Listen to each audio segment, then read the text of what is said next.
성경 말씀은 마가복음 13장 1절에서 13절, 마태복음 24장 1절에서 14절, 누가복음 21장 5절에서 19절, 제목은 성전 파괴와 세상 종말의 징조입니다.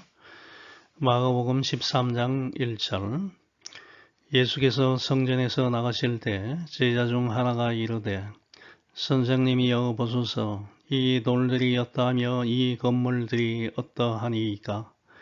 예수께서 이르시되 내가 이 큰 건물들 보느냐? 돌 하나도 돌 위에 남지 않고 다 무너뜨려지리라 하시니라. 예수께서 감람산에서 성전을 마주 대하여 앉으실 때 베드로와 야고보와 요한과 안드레가 조용히 묻되 우리에게 이르소서, 어느 때에 이런 일이 있겠사오며 이 모든 일이 이루어지려 할 때 무슨 징조가 있사오리이까? 예수께서 이르시되 너희가 사람의 미혹을 받지 않도록 주의하라. 많은 사람이 내 이름으로 와서 이르되 내가 그라하여 많은 사람을 미혹하리라. 난리와 난리의 소문을 들을 때 두려워하지 말라. 이런 일이 있어야 하되 아직 끝은 아니니라. 민족이 민족을, 나라가 나라를 대적하여 일어나겠고 곳곳에 지진이 있으며 기근이 있으리니 이는 재난의 시작이니라. 너희는 스스로 조심하라. 사람들이 너희를 공회에 넘겨주겠고 너희를 해당에서 매질하겠으며 나로 말미암아 너희가 권력자들과 임금들 앞에 서리니 이는 그들에게 증거가 되려 함이라. 또 복음이 먼저 만국에 전파되어야 할 것이니라. 사람들이 너희를 끌어다가 넘겨줄 때 무슨 말을 할까 미리 염려하지 말고 무엇이든지 그때 너희에게 주시는 그 말을 하라. 말하는 이는 너희가 아니요 성령이시니라. 형제가 형제를, 아버지가 자식을 죽는 데에 내주며 자식들이 부모를 대적하여 죽게 하리라. 또 너희가 내 이름으로 말미암아 모든 사람에게 미움을 받을 것이나 끝까지 견디는 자는 구원을 받으리라. 마가복음 13장, 마태복음 24장 25장, 누가복음 21장 5절에서 38절은 예수님께서 유대 종교 지도자들과 모든 논쟁을 마치시고 감람산으로 이동하여, 여기서 감람산은 예루살렘에서 동쪽 방향으로 약 1km 떨어진 지점에 위치하는 산입니다. 올리브 나무, 감람나무가 산을 뒤엎고 있어서 올리브산, 즉 감람산이라 불립니다. 예수님은 감람산으로 이동하여 제자들에게 예루살렘의 멸망과 성전의 파괴, 세상 끝날에 있을 여러 징조와 사건들, 이런 모든 일을 직면하는 그리스도인의 자세에 대하여 말씀해 주신 일면 감람산 강화, Discourse on the Mount of Olive 라고 불리는 내용을 기록하고 있습니다. 감람산 강화는 세상의 종말과 예수 그리스도의 재림, 이 땅에 다시 오심에 관한 계시로 구성되어 있기 때문에 요한계시록과 함께 기독교 종말론에 있어서 매우 중요한 기반이므로 작은 계시록이라 불리고 있습니다. 감람산 강화는 1차적으로는 예수님의 십자가 죽으심과 부활, 승천 후에 닥치게 될 상황을 맞이하는 제자들을 준비시키기 위하여 하신 말씀이지만 최종적으로는 예수님의 재림 이전 시대를 살아가는 오늘날 시대의 모든 그리스도인들에게 주어진 말씀입니다. 특히 저와 여러분이 이 말씀을 읽을 때 먼저 이해해야 하는 문제는 성경 계시의 복합성, Multiplicity of Scriptural Prophecy 문제입니다. 성경의 예언들은 그것이 묘사하고 있는 사건의 전후와 시기를 정확하게 밝히기 어려운 것이 대부분입니다. 왜냐하면 성경에 나오는 예언자들은 다중적 관점을 가지고 가까운 장래에 발생할 사건들과 동시에 궁극적으로 종말에 이루어질 사건들을 복합적으로 바라보며 예언하였기 때문입니다.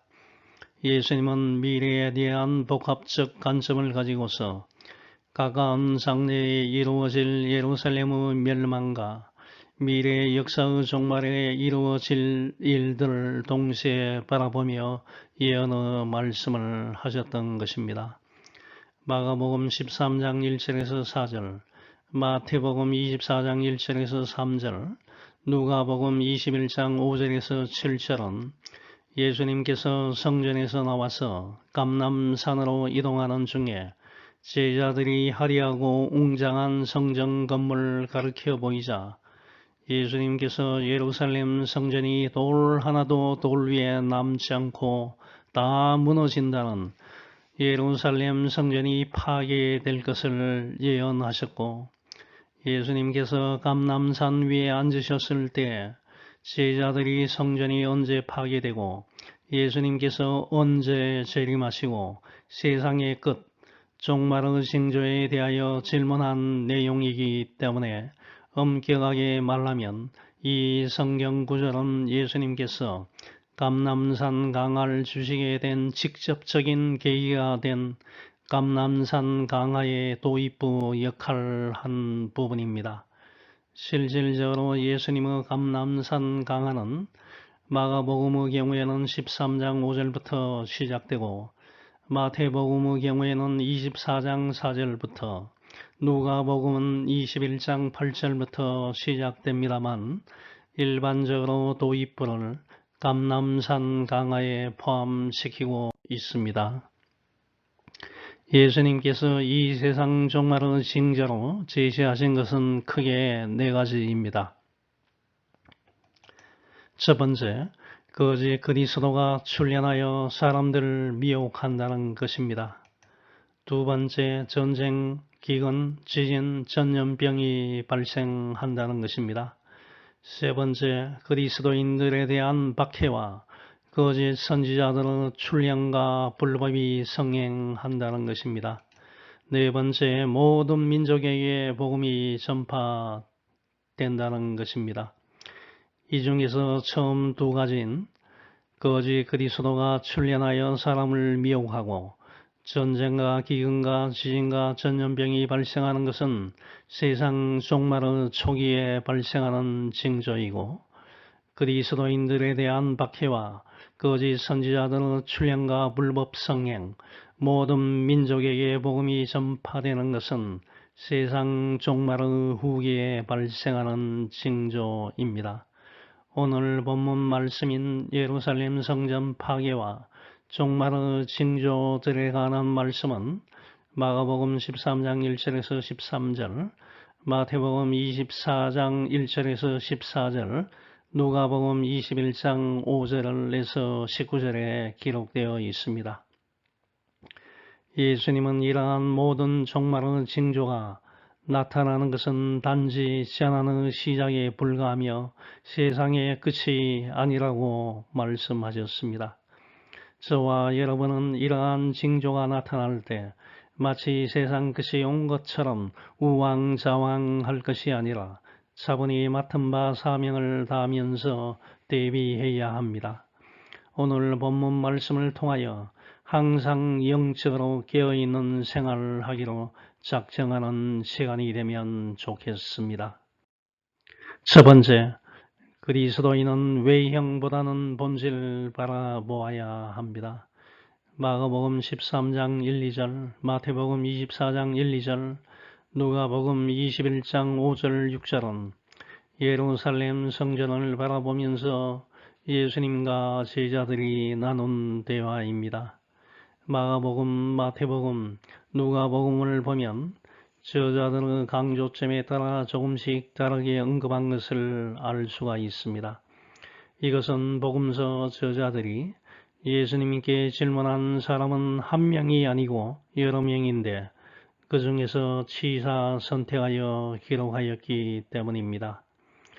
마가복음 13장 1절 보면 예수님이 성전에서 나가실 때 제자 중 한 사람이 와서 성전의 돌들과 건물들이 어떠한지 질문하였습니다. 마태복음 24장 1절 보면 예수님의 제자들이 성전 건물 예수님께 보여주려고 했습니다. 누가복음 21장 5절 보면 어떤 사람들이 성전을 가리켜 그 아름다운 돌과 허물로 꾸민 것을 말하였다고 기록하였습니다.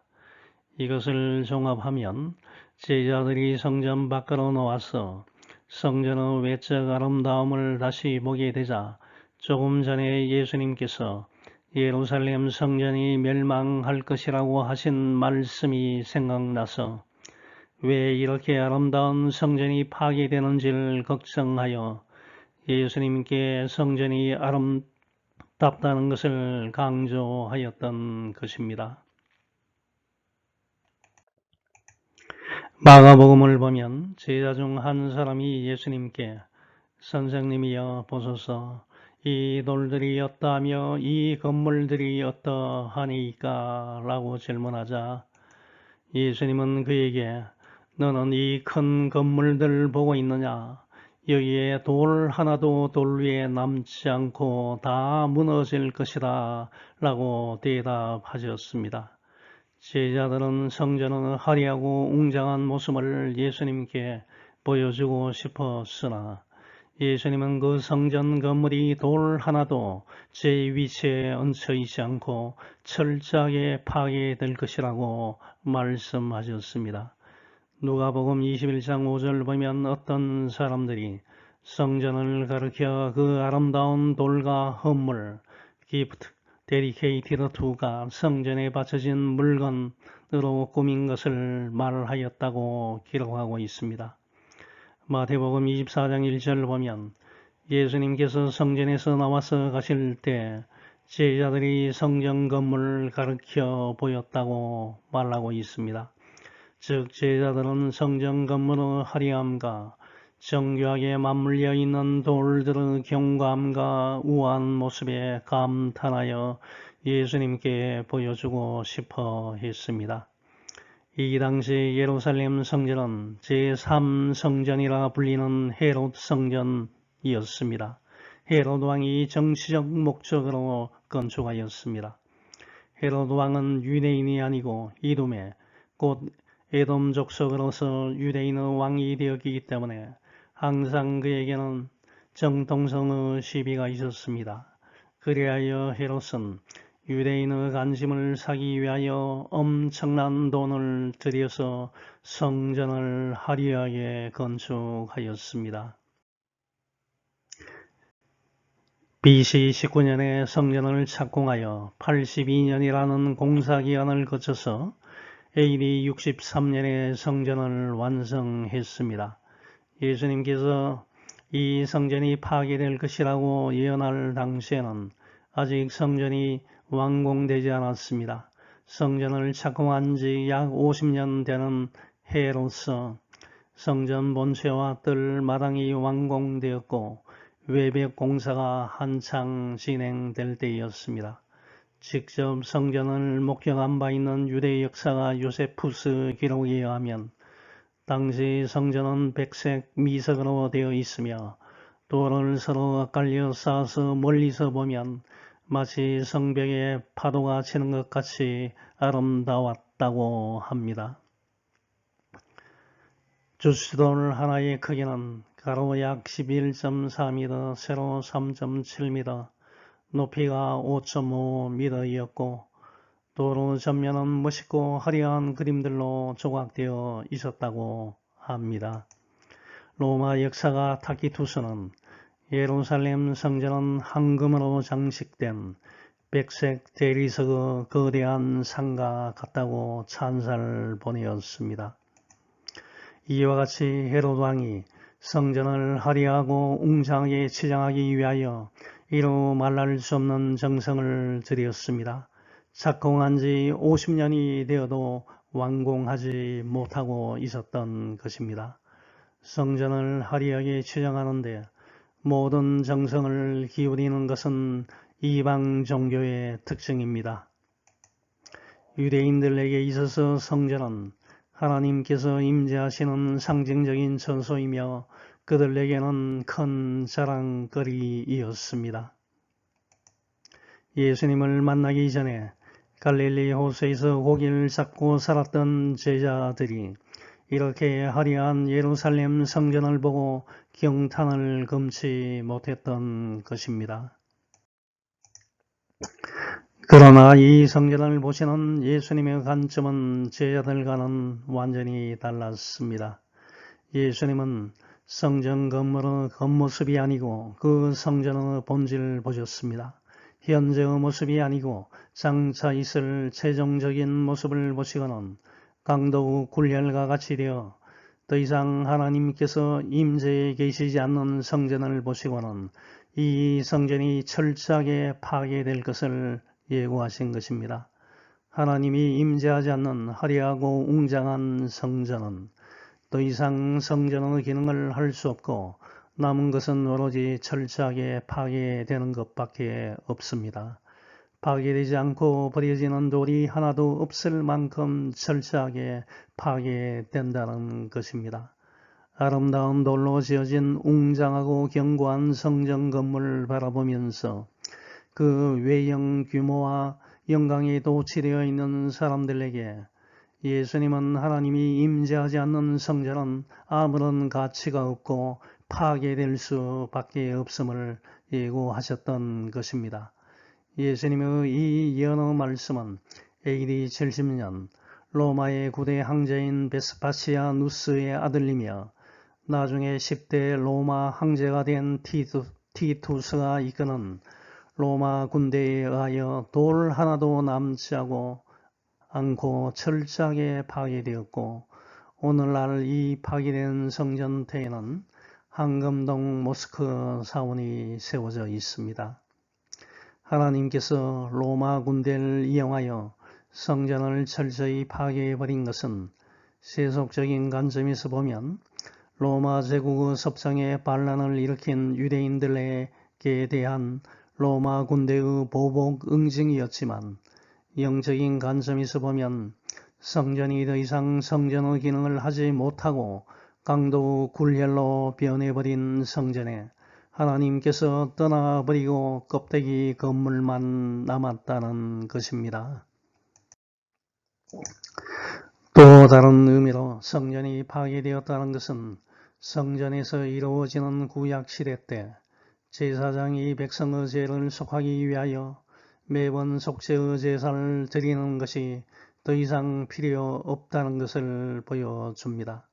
이것은 예수 그리스도께서 십자가에 못 박혀 죽음으로써 단번에 영원한 속죄의 제사를 드리셨기 때문입니다. 히브리서 7장 27절 보면 예수님은 다른 제사장들처럼 먼저 자기 죄를 위해 제사를 드리고 나서 백성의 죄를 위해 제사 드리는 일을 날마다 할 필요가 없습니다. 그것은 예수님이 자신을 바쳐서 단번에 그 일을 행하셨기 때문입니다. 라고 말하고 있습니다. 히브리서 9장 12절을 보면 그리스도께서는 이미 이루어진 좋은 일의 대제사장으로 오셔서 사람의 손으로 만들지 않은 성막, 곧 이 세상의 창조물에 속하지 않은 더 크고 완전한 성막에 들어가셨습니다.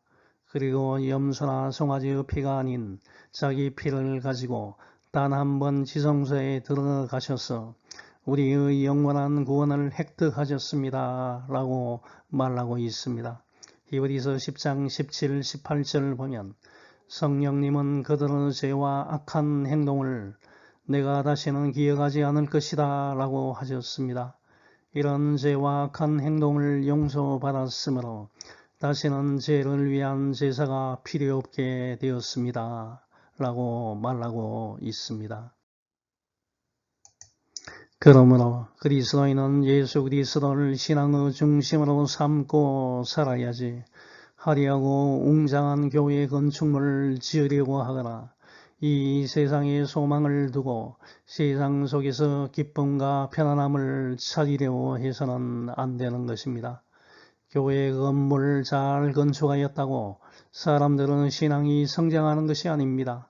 중요한 것은 건물이 아니고 내가 예수 그리스도를 나의 주인으로 모시고 예수 그리스도 중심적인 삶을 사느냐 하는 것입니다.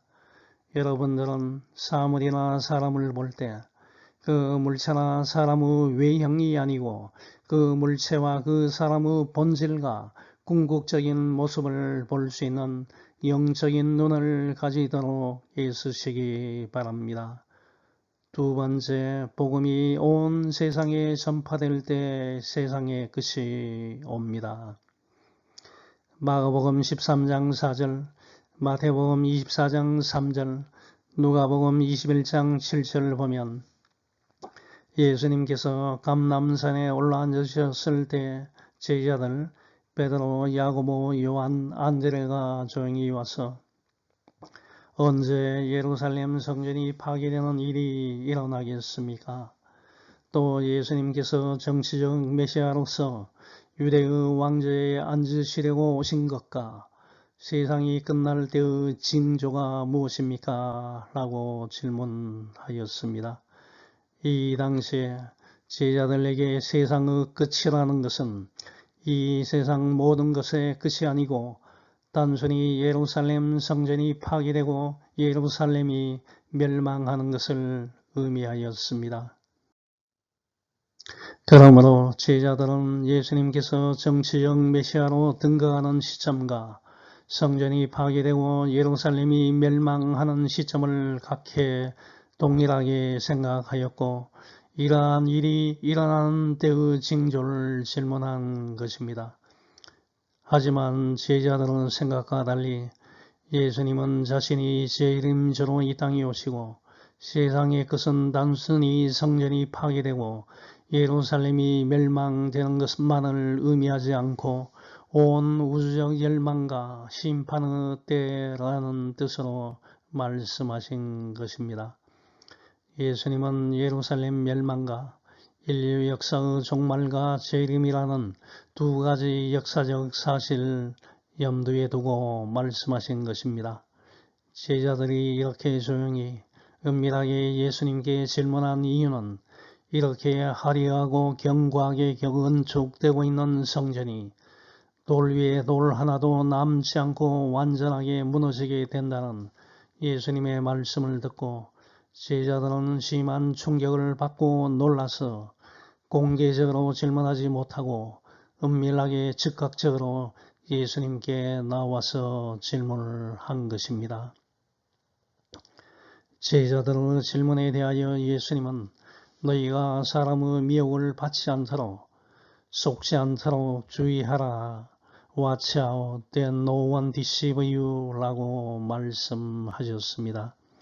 그 이유는 많은 사람이 내 이름 예수님 이름으로 와서 말하길 나는 그리스도라 하여 많은 사람을 미혹하기 때문입니다. 즉 거짓 그리스도와 거짓 선지자들이 사람들을 미혹한다는 것입니다.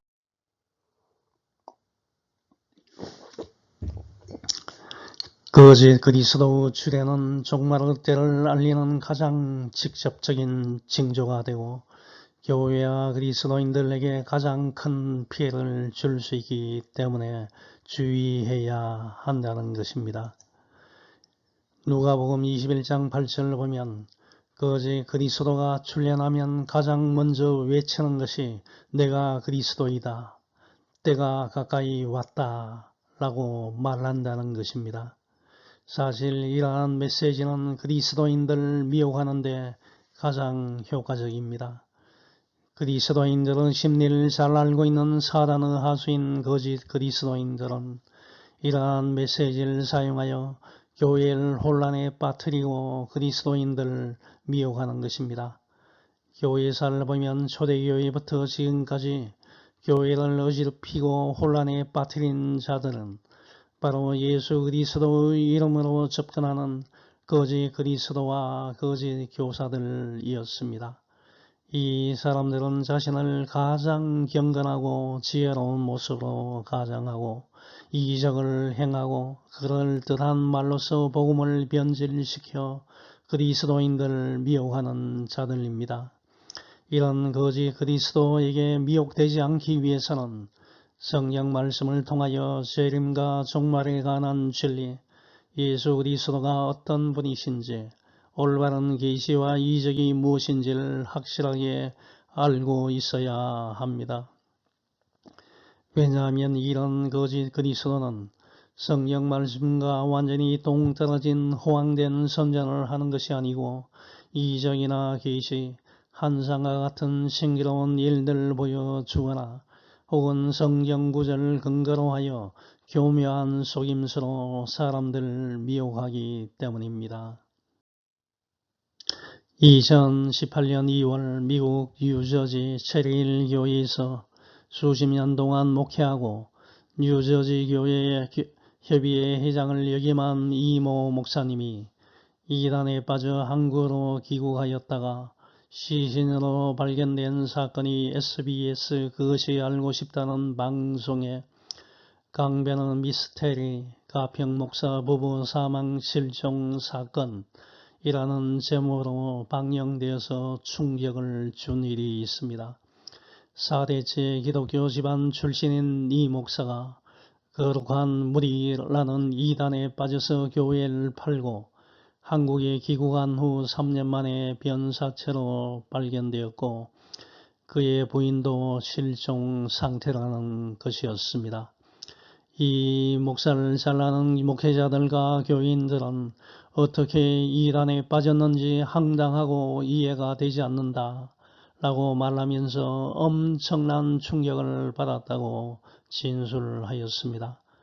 방송에 의하면 이 목사는 2014년 10월 18일 미국에서 3차 세계대전이 일어난다고 예언한 임모 여인에게 빠져서 집과 자동차를 헐값에 팔고 아들과 딸을 데리고 한국으로 왔고 임모 여인은 2009년부터 미국을 오가며 예언 기도를 하면서 추종자들을 모아서 거룩한 무리라는 이단 집단을 만들었고 전쟁이 난다며 추종자를 현혹하여 1억 원을 받은 뒤에 돌려주지 않아 사기죄로 1년 징역형을 받고 수감된 적도 있었다고 합니다.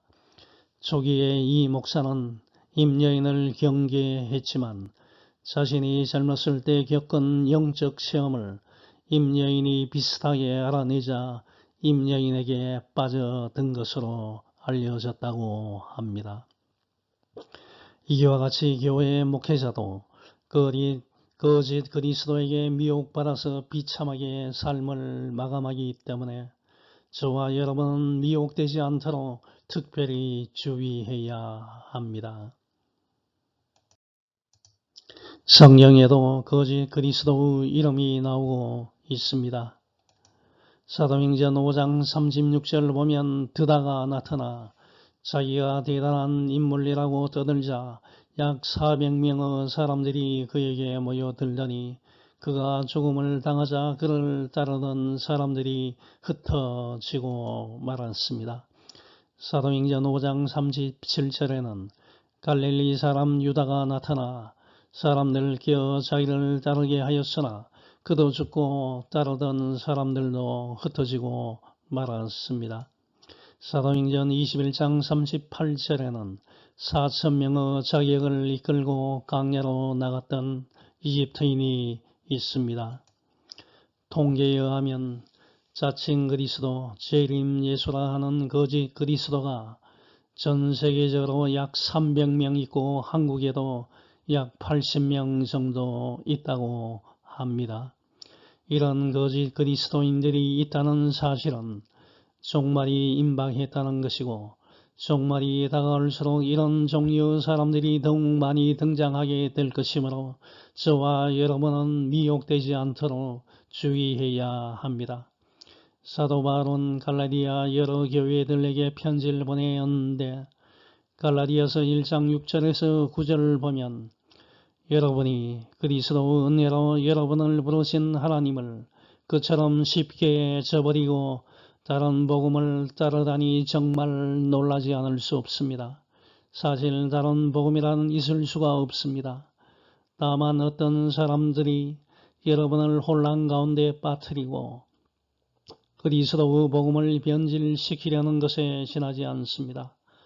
우리뿐만 아니라 하늘에서 온 천사라도 우리가 여러분에게 전한 기쁜 소식, 복음 외에 다른 것을 전한다면 저주를 받을 것입니다.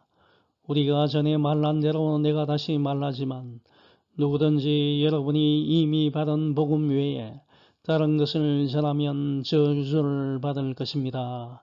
라고 고백하였습니다. 마가복음 13장 7, 8절, 마태복음 24장 6절에서 8절, 누가복음 21장 10절에서 19절 보면 예수님은 종말에는 난리와 난리 소문을 듣게 되고 민족이 민족을, 나라가 나라를 대적하여 일어나겠고 곳곳에 기근과 지근이 있게 될 것인데 이 모든 것은 재난의 시작이라고 말씀하셨습니다. 즉 천재지변과 같은 자연재해와 전쟁이 곳곳에서 일어날 것이라는 것입니다. 여기서 주의해야 할 것은 이러한 난리와 전쟁과 기근과 지진과 전염병이 발생하는 것은 세상의 끝을 보여주는 것이 아니라 재난의 시작이라는 것입니다.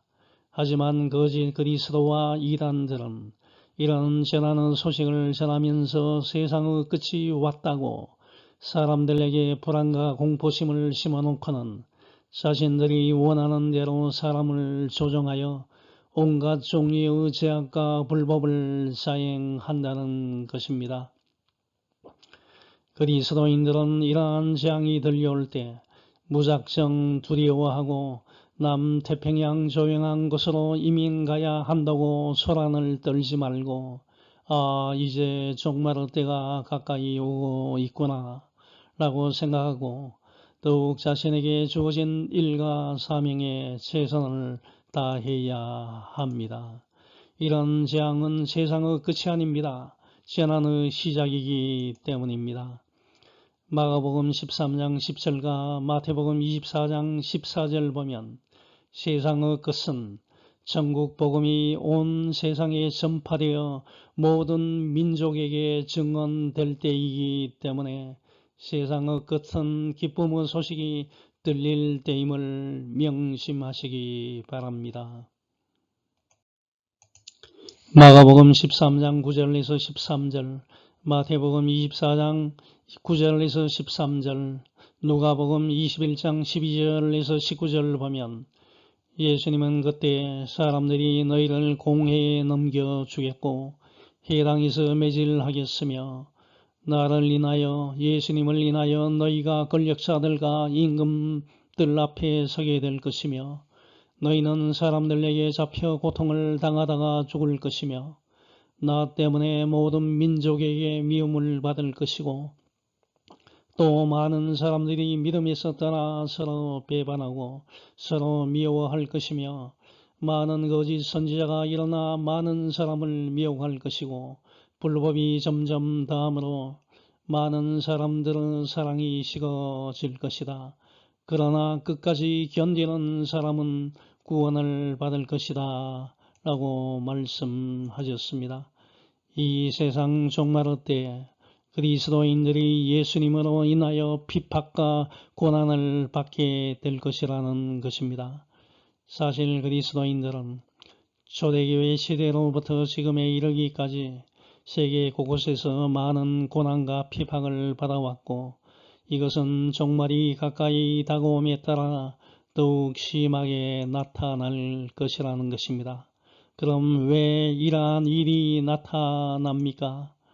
예수 그리스도의 나라가 이 세상에 속한 것이 아닌 것과 같이 그리스도인들은 이 세상에 속한 사람들이 아니기 때문입니다. 요한복음 15장 19절에서 예수님은 너희가 세상에 속하였으면 세상이 자기의 것을 사랑할 것이나 너희는 세상에 속한 자가 아니요 도리어 내가 너희를 세상에서 택하였기 때문에 세상이 너희를 미워하느니라 라고 말씀하셨습니다. 그리스도인들은 이 세상에서는 이방인과 같은 존재이며 영광스러운 하늘나라의 시민권을 가진 사람들이기 때문에 이 세상에 속한 자들은 시기심을 받아서 핍박을 받는 것입니다. 이 세상의 공중권세를 잡은 사단은 세상의 끝이 다가올수록 자신의 날이 얼마 남지 않음을 알고 더욱 발악하고 자신의 지배를 받는 사람들로 하여금 하나님께 속한 사람들을 핍박하도록 더욱 충동질합니다. 저와 여러분이 진실로 하나님께 속한 그리스도인이라면 당연히 세상에서 핍박과 고난을 받기 때문에 세상에서 어려움을 당할 때 이제 세상 종말이 다가왔구나. 내가 하나님께 진실한 그리스도인으로 인정받았구나. 라고 생각하면서 감사하며 어려움을 극복해 나가시기 바랍니다. 디모데후서 3장 12절을 보면 사실 그리스도 예수님 안에서 경건하게 살고자 하는 사람은 다 핍박을 받을 것입니다. 라고 기록하고 있음을 기억하시기 바랍니다. 마태복음 24장 10절에서 12절은 종말의 때에 세상이 어떻게 흘러가는지를 말해주고 있습니다.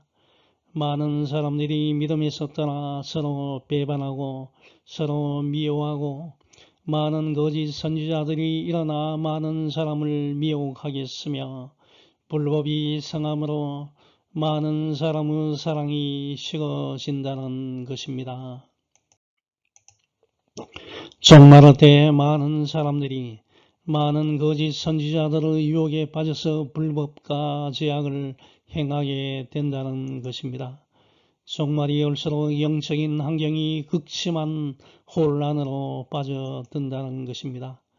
과거에는 상상조차 할 수 없었던 일이 오늘날에는 공공연하게 행해지고 있음을 쉽게 찾아볼 수 있습니다.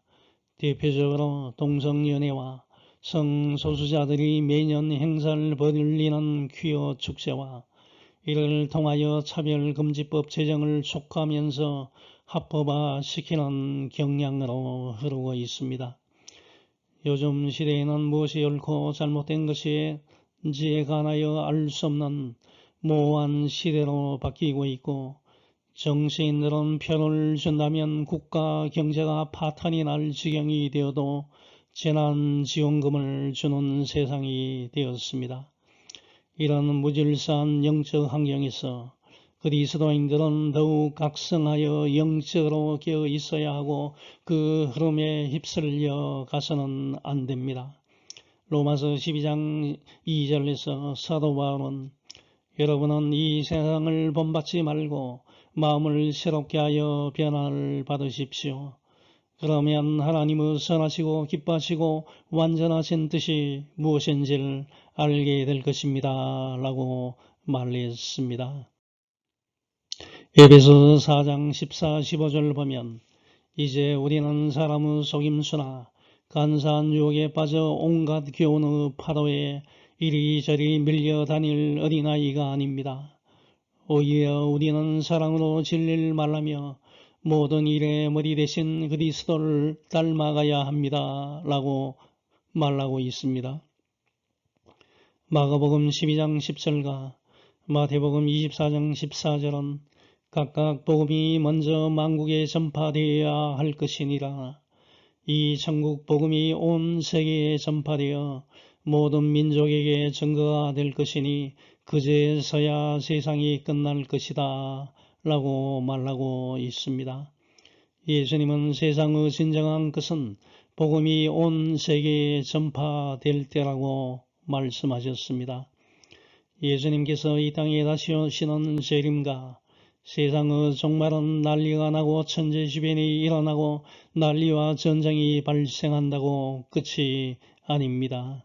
이런 소식은 재난의 시작을 알리는 것입니다. 종말이 오는 것은 천국 복음이 세상 끝까지 전파되어야 온다는 것을 반드시 기억하시기 바랍니다. 이단과 거짓 선지자들은 전쟁과 난리와 천재지변의 소식을 전하면서 세상의 끝이 왔다고 말하면서 다니는 학교도 그만두고 직장도 때려치우고 집과 자동차도 팔아서 어느 장소로 모이라고 말하는 자가 있으면 그는 100% 거짓 선지자요 이단입니다. 그는 재난의 시작과 세상의 끝도 분간하지 못하는 어리석은 자이며 사단의 하수인에 불과하기 때문에 이런 사악한 자들에게 쉽게 미혹되지 않기 바랍니다. 종말이 가까이 다가옴에 따라 그리스도인은 세상의 난리 소식에 우왕좌왕하는 것이 아니라 조금 더 흔들리지 않고 하늘 복음을 증거하는 데 최선을 다하면서 내 자신에게 주어진 사명을 다하시는 여러분이 되시기 바랍니다. 이제 결론을 맺습니다. 베드로후서 3장 10절에서 14절 보면서 종말의 때를 준비하는 여러분이 되시기 바랍니다. 주님의 날은 도둑같이 갑자기 올 것입니다. 그날에는 하늘이 큰 소리를 내며 사라지고 천천한 불에 타서 녹아버릴 것이며 땅과 거기 있는 모든 것이 타서 없어질 것입니다. 모든 것이 이렇게 녹아버릴 텐데 여러분은 어떤 사람이 되어야 하겠습니까? 경건하고 거룩한 생활을 하면서 하나님의 날이 속히 오기를 간절히 기다려야 합니다. 그날에는 하늘이 불에 타서 없어지고 천체도 그 열로 녹아버릴 것입니다. 그러나 우리는 하나님의 약속대로 정의만이 있는 새 하늘과 새 땅을 기다리고 있습니다. 그러므로 사랑하는 여러분, 여러분은 그날을 기다리며 하나님 앞에서 흠없는 깨끗한 생활을 하여 평안한 마음으로 그분을 뵙도록 노력하십시오를 기억하는 여러분이 되시길 축원합니다. 아멘. 하늘에 계신 하나님 아버지 감사합니다. 이 무더운 날이 계속되고 있습니다. 주여 건강도 주시고 하고자 하는 일들 모두 수행할 수 있는 저와 여러분이 되게 인도해 주옵소서.